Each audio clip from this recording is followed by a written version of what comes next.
This is Mullen, a tiny Monaghan village. When its industrial glory days vanished and the Troubles hit, it became the village of one. Oh, the road was blowing up then, yeah. Closed altogether. This was a dead end. The Troubles meant something very real here.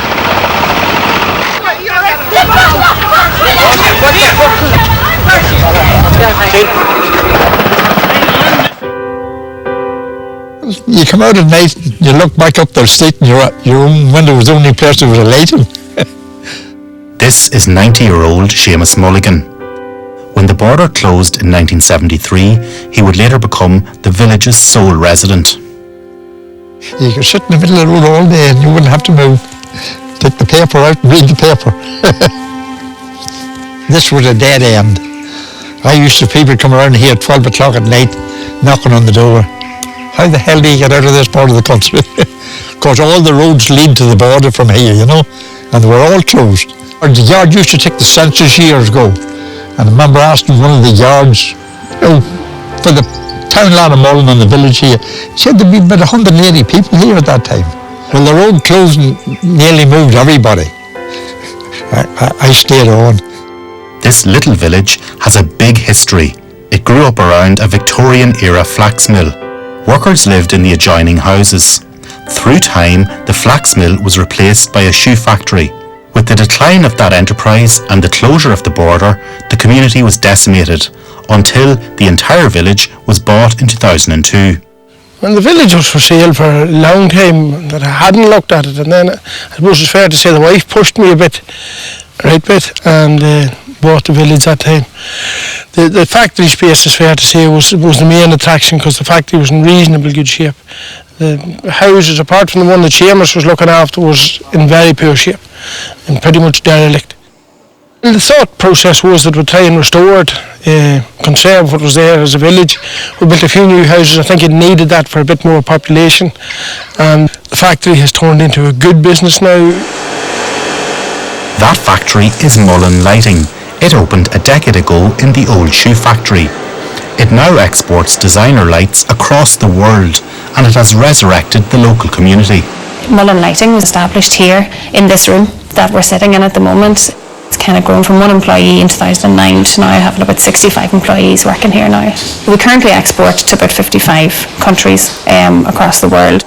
Mullen, as a community and a village in the past 10 years, has grown quite a lot. You know, from one inhabitant to now having almost 80 inhabitants, with a very young, family-orientated village.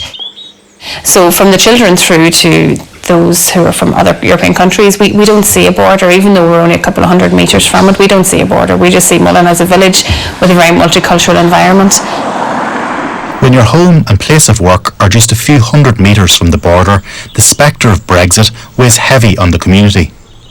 I think Boris is the biggest bluffer they ever had over in England. He's a bit of an idiot, I think. There's no border between Camden and Westminster, but when I was Mayor of London, we anaesthetically and invisibly took hundreds of millions of pounds from the accounts of people travelling between those two boroughs without any need for border checks, whatever.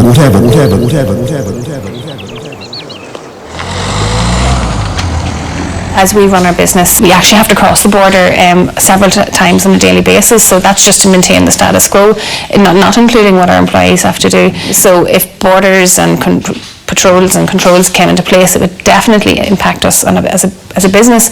But I actually live in a village myself. More importantly, and importantly for the company as well, is the community would be cut off, and that is something that we would hate to see happen again. We literally have no idea what's going to happen to us, and we have had no information, no feedback about what the likely scenario is. Benito Medina is one of the employees living in the village. The Spaniard sees the benefits of the frictionless border. I don't know, for me it's only like a one line. I don't see really the border. The only moment that I know that I'm in UK is because I need to pay with sterling pounds. Almost half of my life is in UK. The River Blackwater is the border. Today it seems innocuous, but if you look at the history of Mullen Village, it shows us that reinforcing borders challenges not just the businesses in the area, but the very communities along this frontier. And this is why people are so concerned about the threat of a hard border. Pictures shown tonight for the first time document the removal of the British Army's blockade on Bala Bridge near Mullen. Get back the fuck! Oh! Take a video of that. A local amateur cameraman, Victor Watterson, recalls that day in 1990. The memories were people were being inconvenienced by the blocks of roads and even getting to work. Once they got the fuss and moved, the traffic started flowing freely and the whole local people in the area were delighted. But so that would have happened maybe on a Sunday, and next thing the army would come in the next maybe Monday or Tuesday and start relocating them, fill them up with last concrete again. So it's great to see the turnout. We're here today and we've made a good job of it so far, and hopefully if they're closed we'll reopen them again. They're trying to outmaster the people that put the structure together, you know, and a lot of times they won for a lot of times, and then the army had to come in and just put in a bigger structure every time. So most of them people were farmers that had land on both sides of the border. As the digger worked on, a 19-year-old man was hit in the face by a plastic bullet.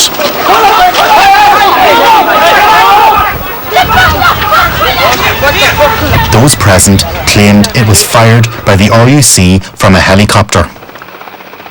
That particular Sunday, I actually could see the RUC man taking aim. It looked to be for me, you know. So I made a move to one side or something. The next thing, there was a guy beside me. He got the whack. You know, and then the whole crowd dispersed then for a while, you know, but that was the last of it.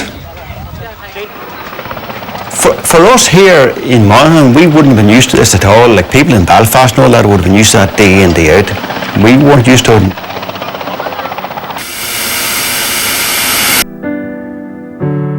Oh, this is a great place for smuggling here. They're thinking about closing the roads, we're going to stop the stuff going across. With pigs, you were getting a subsidy on the pigs. If you brought a load of pigs down, you got so much ahead for them, you know. And they used to tell the people about over at T. Holland there, the custom man that was on duty there, this man was going through like every couple of nights with 6 pigs in the trailer. And after about 6 months, he said, for Christ's sake, will you change them pigs? Them's the same 6 pigs that know me now, he says.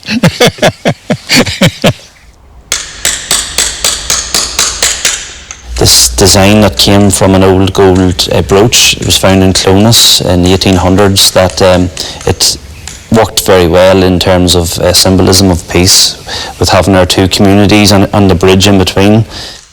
The border has clearly influenced the work of local sculptor Mark Kelly.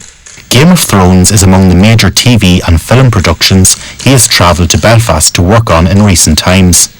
Those who've been spoilt in the last few years have just come and gone, and we don't think of there being an international border. We see the Blackwater as another river, you know, as you would think any other, but you know, the fear is there again with the local people that we would be stopped, and if the opportunity comes again to work on the films in Belfast, you know, you have to start thinking of that issue of being stopped in the mornings.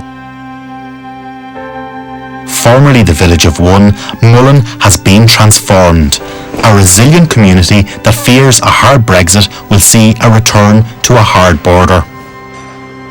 We have such a fantastic community here, both sides of the border, with our neighbours, both as a business and as personally, so we'd hate to see that happen again.